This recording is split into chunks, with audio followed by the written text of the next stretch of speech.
নমস্কার, সবাই কেমন আছেন? আমি ভালো আছি। আজ আবার একটা নতুন ভিডিও নিয়ে চলে এলাম। আজ বানাবো এঁচোড়। চলুন কিভাবে বানাই সেটা আপনাদের দেখাই। প্রথমে কড়াতে আমি সর্ষের তেল দিয়ে জিরে ফোড়ন দিয়ে নিয়েছি। এখানে এঁচোড়টা নুন হলুদ দিয়ে সিদ্ধ করে রেখেছি। এখানে টমেটো কুচি নিয়েছি, এখানে পেঁয়াজ কুচি নিয়েছি, এখানে আলু কেটে নিয়েছি, এখানে আদা রসুন লঙ্কার পেস্ট নিয়েছি। নুন হলুদ আর কাশ্মীরি লঙ্কা পরিমাণ মতো লাগবে। প্রথমে আমি আলুগুলো লাল করে ভেজে নেব।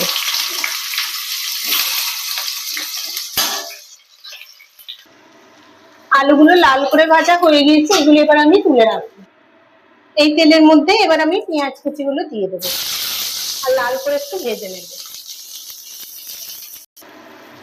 পেঁয়াজগুলো লাল রং ধরে এসছে, এবার এর মধ্যে আমি টমেটো গুলো দিয়ে দেবো।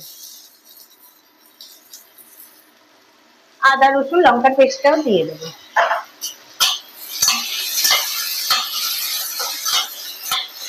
খুব বেশি কষার দরকার নেই, অল্প একটু কষে নিয়ে আমি এঁচড় গুলো দিয়ে একসাথে কষবো।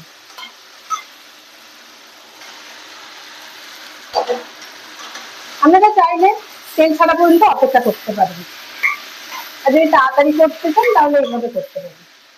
এবার এর মধ্যে আলুগুলো দিয়ে দেবো, দিয়ে আমি একটু কষে নেব। আমি এঁচড়টা এখানে কষছি। এখানে নুন হলুদ কাশ্মীরি লঙ্কা আর ধনে জিরে গুঁড়ো আর সামান্য একটু চিনি নিয়ে নিয়েছি, এটা এর মধ্যে দিয়ে দেবো। দিয়ে অল্প একটু জল অ্যাড করে দেবো, খুবই অল্প জল অ্যাড করে দেবো এটা কষার জন্য। মানে এঁচড়টা কষা হয়ে গিয়েছে, এবার এতে আমি একটু গরম জল অ্যাড করে দেবো, দিয়ে আমি